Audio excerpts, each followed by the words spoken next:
बिस्मिल्लाहिर्रहमानिर्रहीम अस्सलाम वालेकुम वरहमतुल्लाहि वबरकातुहू। मैं हूँ हाफिज ज़फ़र अमान। और जैसा कि आप लोगों को याद होगा कि हम लोगों का जो टॉपिक चल रहा था वो कैश फ्लो स्टेटमेंट का चल रहा था, और हमने उसमें जो है वो काफ़ी सारे क्वेश्चंस जो है वो रिकॉर्ड किए हैं।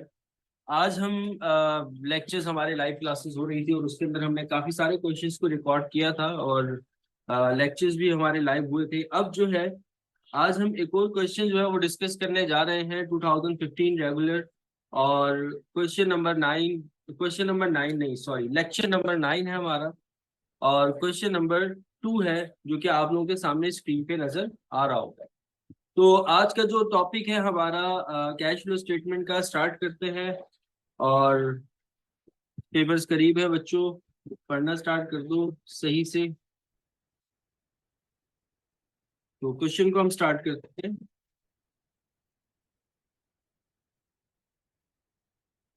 क्वेश्चन में आपको बताया जा रहा है, the balance sheet of Farooqui limited at December 31 2015 and 2014 are as follows. अब आपको एक बैलेंस शीट बताई जा रही है फारूकी लिमिटेड की, दिसंबर 31 2015 और 2014 की।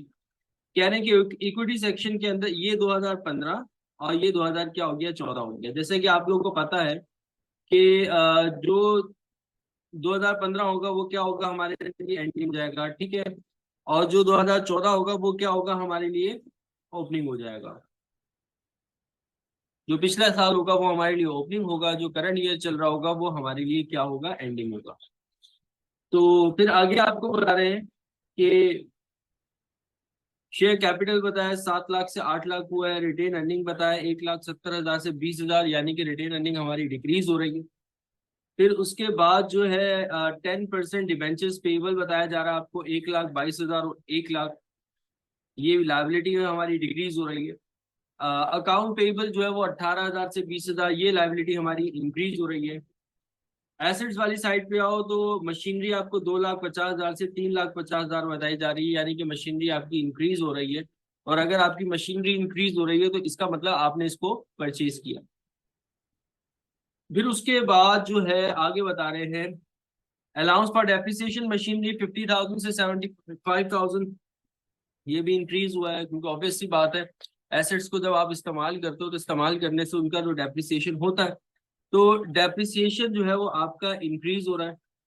अच्छा, फिर उसके बाद जो है फर्नीचर आपको बताया जा रहा है 3 लाख से 3,50,000, ये भी इंक्रीज हो रहा है। अलाउंस फॉर डेप्रिसिएशन 70,000 से 90,000 पे चला गया फर्नीचर का। मर्चेंडाइज इन्वेंट्री जो है 1,50,000 से 1,25,000, ये डिक्रीज हो रही है। अकाउंट रिसीवेबल आपका 1,60,000 से 1,50,000 पे चला गया, 1,20,000 पे चला गया। तो ये आपकी लाइबिलिटी क्या हो रही है, कम हो रही है। फिर उसके बाद जो है वो मार्केटेबल सिक्योरिटी आपको बताई जा रही है, 2,20,000 से 2 लाख हो रही है। इसके अलावा बैंक जो बैलेंस है, अच्छा कभी कभार कैश फ्लो स्टेटमेंट में हम कैश को देख रहे होते हैं, अगर कैश ना दिया जाए ना तो फिर हम बैंक को देखते हैं। जो नॉर्मली कंपनीज, अब तो जमाना बैंक।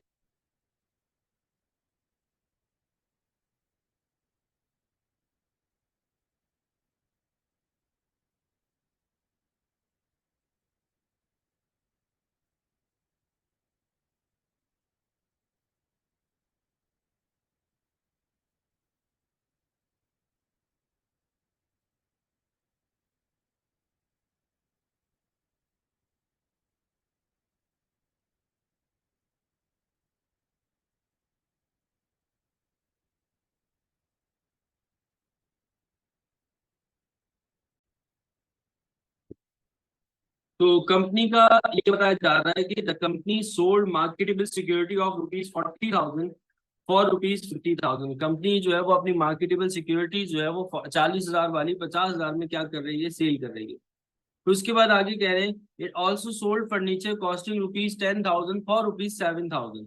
वो कह रहे हैं कि इन्होंने फर्नीचर सेल किया जिसकी कॉस्ट 10,000 थी, बेचा कितने का है, 7,000 का। फिर उसके बाद कह रहे हैं, eight the time of sale book value of furniture was ₹9,000। इसकी जो बुक वैल्यू थी वो 9,000 थी।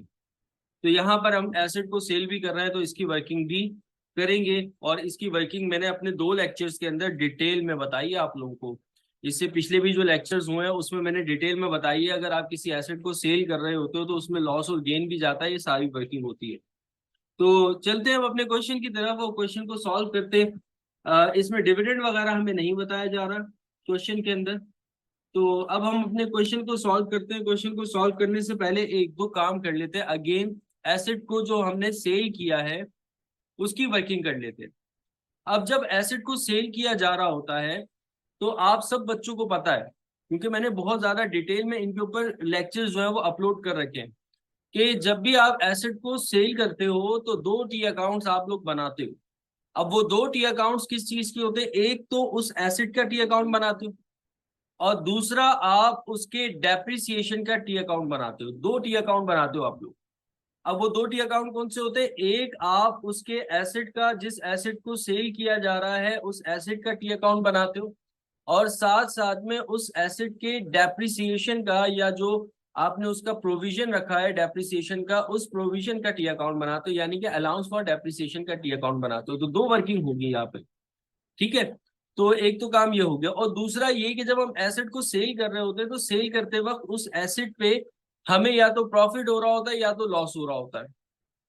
तो उसकी भी वर्किंग आपको करनी पड़ती है। जैसे कि इस क्वेश्चन में वो आपको बता रहे हैं, it also sold furniture costing ₹10,000 for ₹7,000 at the time of sale. Book value of furniture was ₹9,000। वो कह रहे हैं आपको फर्नीचर आपने सेल किया जिसकी कॉस्ट 10,000 की थी, बेचा आपने उसको 7,000 में, और जब आप उसको सेल कर रहे थे तो उसकी बुक वैल्यू कितनी थी? 9,000 थी। यहाँ पर लॉस और गेन आपको नहीं बताया। अच्छा, जब आप एसेट को सेल कर रहे होते तो मैंने कहा आप उसके डेप्रिसिएशन का टी अकाउंट बना दो, और जब आप उसके एसेट का डेप्रिसिएशन का टी अकाउंट बनाते हैं तो फिर आप उसका डेप्रिसिएशन भी लेके जा रहे होते हो जो एसेट सेल हो रहा होता है। तो यहाँ पर जो एसेट सेल कर रहे हो आप, उसका डेप्रिसिएशन भी नहीं दिया हुआ, ऊपर आपको ओवरऑल दिया हुआ है फर्नीचर का डेप्रिसिएशन। चलिए क्वेश्चन करते हैं तो और ज्यादा अच्छे से समझ में आएगा आपको।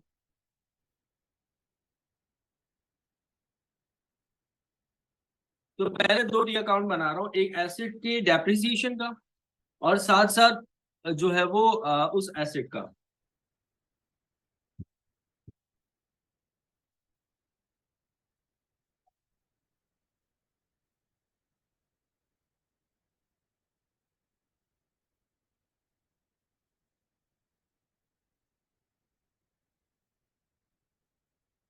ठीक है, एक एसेट, एक उसके डेप्रिसिएशन का टी अकाउंट बना रहा हूँ, और साथ साथ जो है वो उस एसेट का भी लगे हाथों टी अकाउंट बना लेंगे।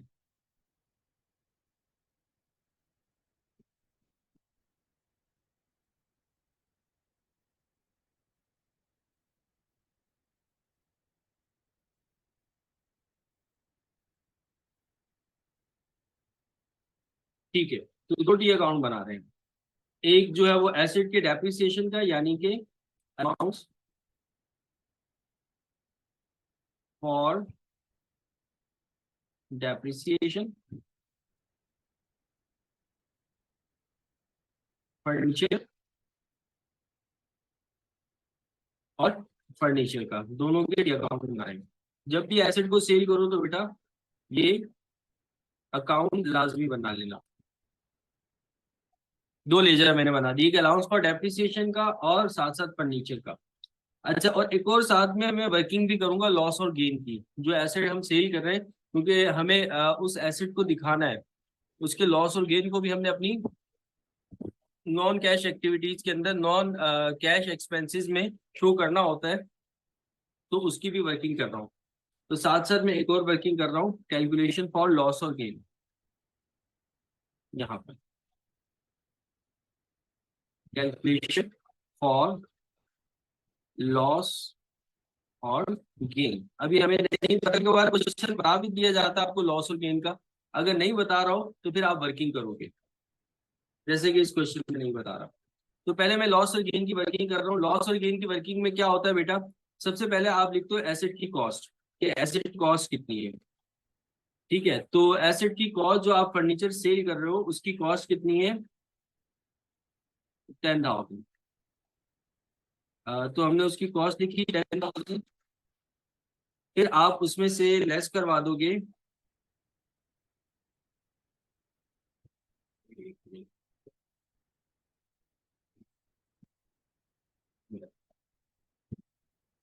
अच्छा, कॉस्ट लिखेंगे 10,000, फिर आप उस कॉस्ट में से लेस करवाओगे अलाउंस फॉर डेप्रिसिएशन।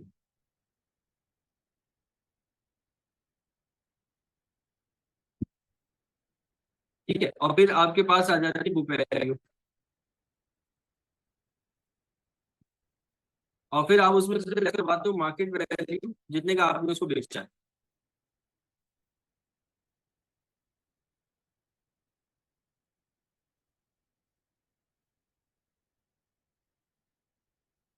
तो आपके पास लॉस और गेन आ जाता है। अच्छा, यहाँ पर इन्होंने जो एसेट आप सेल कर रहे हो फर्नीचर, उसका जो है वो आपको डेप्रिसिएशन नहीं दिया, लेकिन ये बता रही है कि उसकी बुक वैल्यू क्या थी। जैसे कि आप यहाँ पर देखो, at the time of sale, सबसे last line, sale book value of furniture was ₹9,000। Book value आपको बताई जा रही है 9,000। तो जो है वो बुक वैल्यू आपको बता रहे हैं। बुक वैल्यू कैसे आती है, आप जब एसेट की कॉस्ट में से उसका डेप्रिसिएशन माइनस करते हैं तब जाकर के आपके पास बुक वैल्यू आती है। तो बुक वैल्यू जो है वो उन्होंने आपको बता दी है 9,000। तो अगर हम इस बुक वैल्यू से उसकी कॉस्ट से डेप्रिसिएशन को कैलकुलेट करना चाहें तो वो हम कैलकुलेट कर सकते हैं, क्योंकि 10,000 में से आप माइनस कर रहे हो कुछ अमाउंट, तो आपके पास 9,000 बुक वैल्यू आ रही है ना। बुक वैल्यू तो ऐसी आती है, आप कॉस्ट में से उसका डेप्रिसिएशन माइनस करते हो। तो अगर आप यहाँ पर देखिए, कॉस्ट 10,000 है और बुक वैल्यू 9,000 है, तो ऐसा क्या माइनस किया होगा, 1,000 माइनस किया होगा, तभी तो 9,000 आया होगा। तो इस एसेट को, फर्नीचर को जो आप सेल कर रहे हो, उसका डेप्रिसिएशन कितना है, 1,000 है। और साथ में मार्केट वैल्यू कितने का बेचा, ₹4,7,000, 7,000 का बेचा आपने। तो 7,000 का बेचा, तो 7,000 में क्या कर दूंगा, इसमें से माइनस मार्केट वैल्यू, ताकि मुझे लॉस और गेन का पता लग सके। अब यहाँ पर सीधा सीधा हमें क्या हो रहा है, लॉस हो रहा है। जब भी मार्केट वैल्यू कम होती है आपकी बुक वैल्यू से, तो आपको लॉस होता है। यानी कि बुक वैल्यू आपकी 9,000 है और मार्केट वैल्यू आपकी कितनी है, 7,000। एक चीज 9,000 रुपए की आप मार्केट के अंदर 7,000 की बेच रहे हो, तो आपको सीधा सीधा क्या हो रहा है, लॉस हो रहा है। कितने का लॉस हो रहा है, 9,000 में से जब आप 7,000 माइनस करेंगे तो 2,000 का आपको क्या हो रहा है, लॉस हो रहा है। तो ये मैंने साथ में 2,000 लॉस की भी वर्किंग कर ली। और इस वर्किंग के साथ साथ मैंने क्या किया, इस वर्किंग के साथ साथ मैंने जो है अलाउंस फॉर डेप्रिसिएशन भी निकाल लिया जिस एसेट को मैंने सेल किया। अब मैं टी अकाउंट बना सकता हूँ। कैसे टी अकाउंट बनेगा, जरा देखिए। सबसे पहले तो अलाउंस फॉर डेप्रिसिएशन फर्नीचर का देखिए, क्योंकि फर्नीचर को सेल कर रहे हैं। ऊपर क्वेश्चन में आपको अलाउंस फॉर डेप्रिसिएशन दिया जा रहा है फर्नीचर का 90,000 और 70,000। 70,000 आपका ओपनिंग है और 90,000 आपका क्या है, एंडिंग है। ठीक है, तो अगर डेप्रिसिएशन लिखता हूँ, 70,000 ओपनिंग है, डेप्रिसिएशन क्रेडिट साइड पे लिखा जाता है, ओपनिंग बैलेंस। तो ये मैंने बैलेंस लिखा कि अकाउंट की क्रेडिट साइड पे, और ये 9,000 मैंने कहा लिखा डेबिट साइड पे, बैलेंस। फिर उसके बाद जो है आप क्या करेंगे, इसका जो एसेट को आपने सेल किया है उसका डेप्रिसिएशन कितना था, उसका हमने अभी अभी निकाला है, ताजा ताजा गर्मा गर्म, कितना, 1,000। तो इस 1,000 को आप लिखोगे, कहाँ लिखोगे, डेबिट साइड पे। जब भी एसेट सेल होता है तो उसका डेप्रिसिएशन डेबिट होता है, तो लीजर वाली साइड पे आप उस 1,000 को डेबिट साइड पे लिखोगे। यहाँ पे लिखोगे फॉर डिस्पोजल, लिख सकते हो, डिस्पोज ऑफ किया, ये आपने एसेट का डेप्रिसिएशन लिख दिया। अब आप इसको करोगे बैलेंस 90,000 का। तो इसको बैलेंस अगर हम करें तो आपकी डेबिट साइड है 91,000 की, तो क्रेडिट साइड आपकी 70,000 की है। तो क्रेडिट साइड कितने से कम पड़ रही है, ये जो टोटल 91,000 में से 70,000 जो आपकी क्रेडिट साइड है, उसको अगर आप माइनस करते हो तो आपके पास अमाउंट आ जाएगा 21,000। तो 21,000 से हमारा क्या होगा, डेप्रिसिएशन एक्सपेंस, जिसको हम कहाँ लेके जाएंगे, अपनी कैश फ्लो स्टेटमेंट में। तो 21,000 इसका डेप्रिसिएशन आ गया फर्नीचर का, तो टोटल 91,000। ठीक है, अब हम ऐसे ही सीधा सीधा फर्नीचर का भी लेजर बना लेते हैं कि फर्नीचर जो हम सेल कर रहे हैं इसका भी लेजर बनेगी कहीं पे, क्योंकि जब भी कोई एसिड आप सेल कर रहे हो तो उसका लेजर मैं क्यों बनाने को कहता हूँ, उसका मेन रीजन ये होता है कि ताकि आपको ये पता लग सके जिस एसिड को आपने सेल किया है उसको कहीं पर आपने परचेज तो नहीं किया। ये मैंने क्या बात कह दी, ये मैं आपको अभी प्रूव करता हूँ। देखो, होता ये है कि अगर आप देखो ट्रायल बैलेंस के अंदर फर्नीचर जो है आपका ओपनिंग 3 लाख था और एंडिंग 3,50,000 है। एक चीज, ओपनिंग आपका कितना है 3 लाख और एंडिंग आपका कितना है 3,50,000। अब एक चीज बच्चों, आप सेल कर रहे हो, जब आप एक चीज सेल कर रहे हो तो ऑब्वियस सी बात है उस चीज को कम होना चाहिए था। एक चीज 3 लाख की है, एंडिंग 3,50,000 हो रहा है, मतलब क्या हुआ इसका, मतलब ये हुआ एक तो आप एसेट को बेच रहे हो, बेचने के बाद उसको कम होने के बजाय वो एसेट क्या हो रहा है आपका, इंक्रीज हो रहा है। वो एसेट आपका क्या हो रहा है, इंक्रीज हो रहा है। इसका मतलब ये हुआ कि आपने इस एसेट को बेचा भी है और आपने इस एसेट को खरीदा भी है। होता है ना बिजनेस के अंदर, आप बिजनेस कर रहे हो तो अपना कुछ फर्नीचर सेल कर दिया, कुछ नया फर्नीचर आपने खरीद लिया। तो यहां पर भी यही कहानी है कि एक एसेट आप सेल कर रहे हो 10,000 जिसकी कॉस्ट थी, 7,000 में आपने उसको बेच दिया, एक 2,000 का आपने उसको लॉस किया है। तो अब एसेट की वैल्यू कम होनी चाहिए थी, लेकिन यहां पर एसेट की वैल्यू क्या हो रही है, इंक्रीज हो रही है। तो इसका मतलब ये हो रहा है कि एसेट की वैल्यू इंक्रीज होने का मतलब आपने एसेट को परचेज किया। अब जब आपने एसेट को परचेज किया है, अब जब आपने एसेट को परचेज किया है तो फिर आप क्या करोगे, आप साथ में परचेज की वर्किंग करोगे। परचेज की वर्किंग कैसे की जाती है, उस एसेट का टी अकाउंट बनाकर। सबसे तरीकाकार ये होता है पेपर पैटर्न के हिसाब से। कुछ टीचर्स जो है वो एक स्टेटमेंट याद करवा देते हैं, तो वो स्टेटमेंट तो रटी रटाई चीज है ना, ये कंसेप्ट होता है। तो कंसेप्ट को लेके चलोगे तो पेपर में अच्छे मार्क्स आएंगे। एग्जामिनर आपसे इंस्पायर होगा कि आपने जो डेप्रिसिएशन निकाला है वो लेजर की हेल्प से निकाला है, या आपने जो परचेज निकाली है with the help of ledger निकाली है। ये इंस्पायरेशन होती है एग्जामिनर को आपसे। तो इस तरीके के स्टेप्स जो है वो एक चीज दूसरे तरीके से भी आ सकती है और इस तरीके से भी आ सकती है। लेकिन अगर आप, ये जो तरीका है ये आसान है लेकिन रटने वाला है, और ये जो तरीका है थोड़ा सा कॉम्प्लिकेटेड है लेकिन कंसेप्चुअल है। तो जब आप ये स्टेप परफॉर्म करते हो पेपर के अंदर तो एग्जामिनर आपसे इंस्पायर होता है और आपको अच्छे मार्क्स देगा। तो इस स्टेप्स को फॉलो करना, वो हमें तो पता है ना कि कॉपीज किस तरीके से आ रही होती है, किस तरीके से चेकिंग होती है, क्या जो है वो एग्जामिनेशन का जो आपका जो पैटर्न होता है या चेकिंग की जो क्राइटेरिया होता है वो क्या होता है, वो जिस तरीके का होता है उस हिसाब से आपको पढ़ाया जा रहा होता है। तो जो गली की बाजियां हैं उनसे परहेज कीजिए, एक अच्छे टीचर से पढ़िए। मैं अपने आप को अच्छा नहीं कह रहा, मैं तो बहुत ही बुरा हूँ, मुझसे तो पढ़ो ही नहीं बिल्कुल भी। अच्छे टीचर से पढ़िए। अच्छा तो पहले हम फर्नीचर का बैलेंस लिख लेंगे। अब फर्नीचर का जो ओपनिंग बैलेंस है वो डेबिट साइड पे आएगा क्योंकि एसेट नॉर्मली डेबिट होता है। तो डेबिट लिखेंगे कितने से, 3 लाख से। फर्नीचर का जो 3 लाख डेबिट साइड पे दिया हुआ बैलेंस, एसेट को नॉर्मली डेबिट साइड पे लिखते हो। और इसका जो एंडिंग बैलेंस है, एंडिंग बैलेंस को आप क्रेडिट साइड पे लिखो। तो इसके एंडिंग बैलेंस को हमने लिख दिया क्रेडिट साइड पे। और एंडिंग बैलेंस कितना था, 3,50,000। ठीक है, ये हम इसको क्या करने जा रहे हैं, बैलेंस करने जा रहे हैं।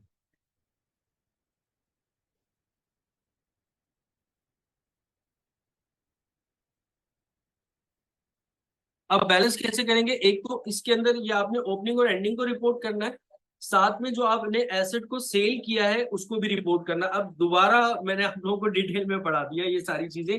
वैसे मैं अपने पिछले लेक्चर के अंदर भी पढ़ा चुका हूँ, तो जो बच्चे पिछले लेक्चर पढ़े होंगे उन्होंने बोला होगा सर तो बिल्कुल पका रहे हैं हमें। पका नहीं रहे बेटा, पकोगे तो फिर अच्छा बनेगा ना। इंसान पकता है तो अच्छे, खाना ज्यादा अच्छा पकता है तो अच्छा बनता है, वरना कच्चा रह जाता है। इसलिए आपको सर पकाते हैं ताकि पको और अच्छे बनो। बाहर मार्केट के अंदर एक कंसेप्ट लेकर आओ आप लोग। तो 3,50,000 है एंडिंग, और 3 लाख जो था वो आपका ओपनिंग था।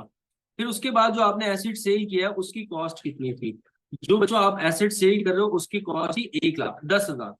तो उस 10,000 को आप कहाँ रिपोर्ट करोगे, क्रेडिट साइड पे, क्योंकि एसिड जब आप सेल कर रहे होते हो तो एसिड क्या होता है, क्रेडिट होता है।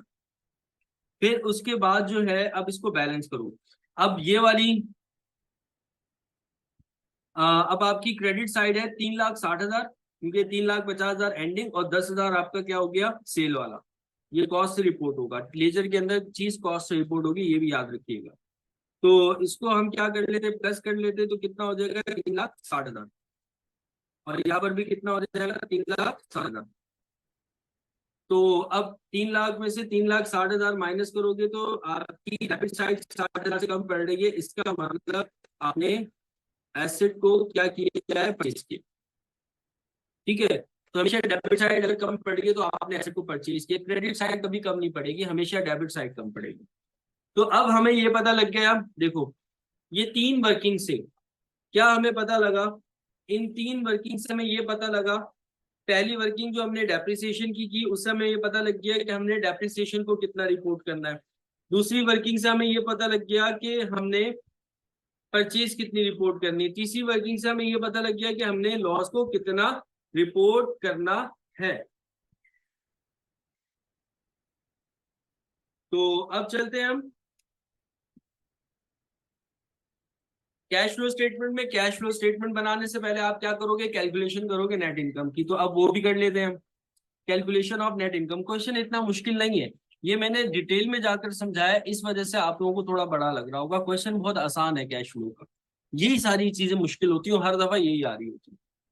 तो जो है अब हम कैलकुलेशन करते हैं नेट इनकम की, ताकि हम अपनी कैश फ्लो स्टेटमेंट बना सकें। तो मैंने यहाँ पे heading the calculation of net income. अब नेट इनकम की आप जब कैलकुलेशन करोगे तो उसमें आप सबसे पहले लिखते हो रिटेन अर्निंग का एंडिंग बैलेंस।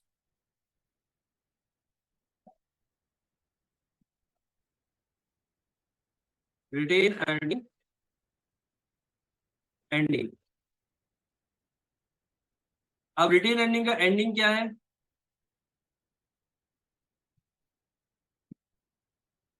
रिटेन अर्निंग का एंडिंग जो है वो है 20,000। तो ये मैंने 20,000 लिखा रिटेन अर्निंग का एंडिंग। और ओपनिंग कितना है वो लेस करेंगे हम, ओपनिंग है 1,70,000 लेस रिटेन अर्निंग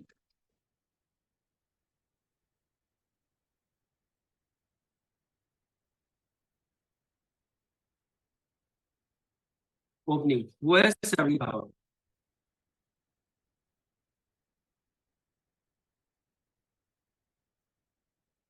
उसको हम क्या करेंगे लेस।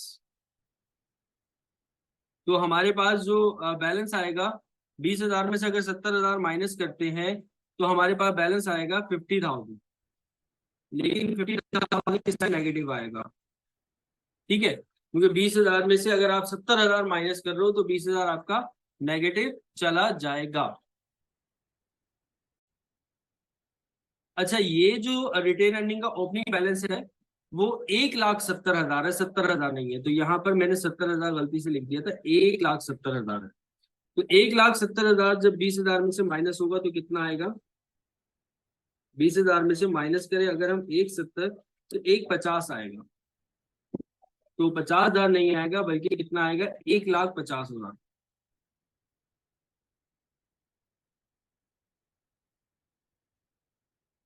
और वो भी 1,50,000 किसमें आएगा, नेगेटिव बैलेंस आएगा।